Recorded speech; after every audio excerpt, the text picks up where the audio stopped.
During World War II, the Brooklands Aerodrome was used for aircraft production. Things like Vickers Wellingtons and Hawker Hurricanes were built there, and as such it became a key target for the Luftwaffe looking to bomb it. Well, today we're looking at one of the places that was used to defend Brooklands from those attacks.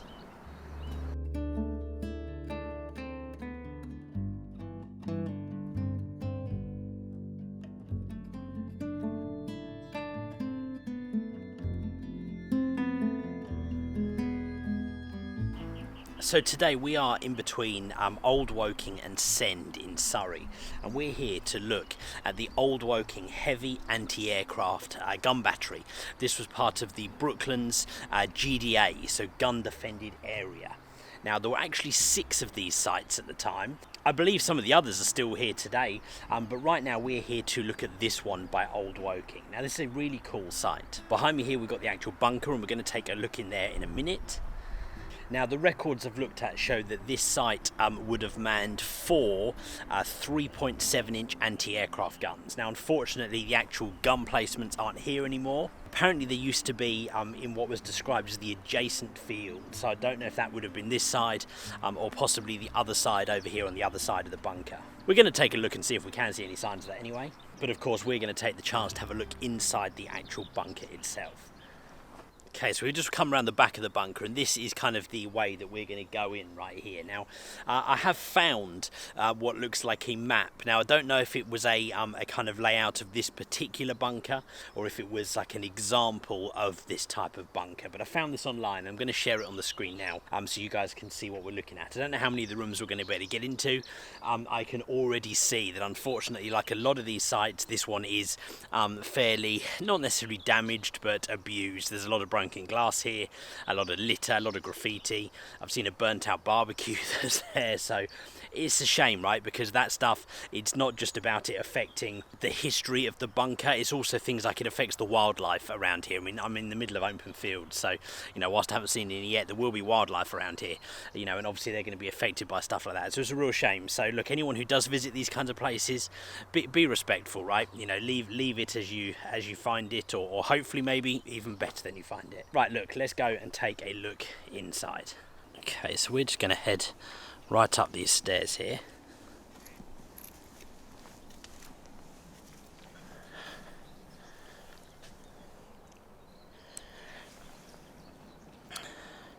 When we get to the top, we've got a few different kind of routes that we can take.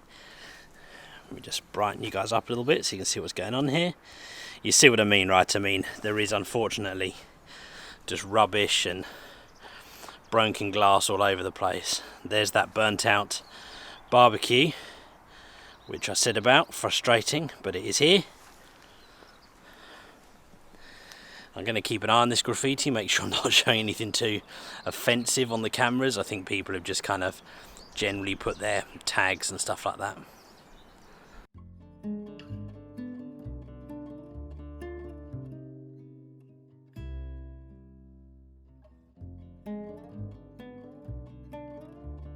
Okay, so from where we are, we just came up this area and walked in here, and I believe from looking at the map, this over here would be the office that was described on there. I think this main section here behind us will be what was described as the plotting room, and then I think that over there down the end is another office, and then we will have a look from there. Right now we're kind of in a higher sort of elevated position in the middle of the bunker. You can see, you get a pretty good view all around from here.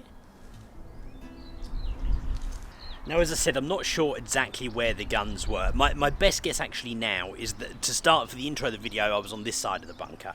My best guess probably is that actually, by the adjacent field, they probably would have been in this field over here behind me. So this is the entrance here that we just walked into. And so I would imagine that the guns probably would have been in this field over here. So we are going to go take a wander over there, see if there's any sign of anything. But unfortunately, I don't know if there will be. Right, look, let's start to take a look inside, and to start with we're going to go into this room down here, which I believe was described on that map as the office. Let's go take a look. Okay, so this is the office room. Now, I'm actually not going to step down into this one because this one is just thick with broken glass. But it's a fairly straightforward, fairly square room. You kind of see the small like window lights coming in over here. Nothing really much. This would have been the office. So from in there, we're going to head over into this room. We're going in here, and that's behind here. So I think this would have been described as the plotting room. So let's go check this one out over here. Okay. So as we come down the stairs into this room, this one is actually a lot clearer. I feel a lot more comfortable walking around in this one. So this is the room that on the map was described as the plotting room. Apologies to anyone who is easily offended because there is some profanity on the walls in here. But this is the room that on that map was described as the plotting room. Now off to the left-hand side here, we've got another room. As we come in here, just brighten you guys up a little bit. This room, unfortunately, is absolutely caked with rubbish. Such a shame to see that, but hey, is expected. And then as we come into the end down here, there is another general room. I don't think this room was labelled on the map. And as we come back through into this end over here, this came into the other room on the end. This one was also labelled as an office on that map. If we turn back down and go back down through the plotting room,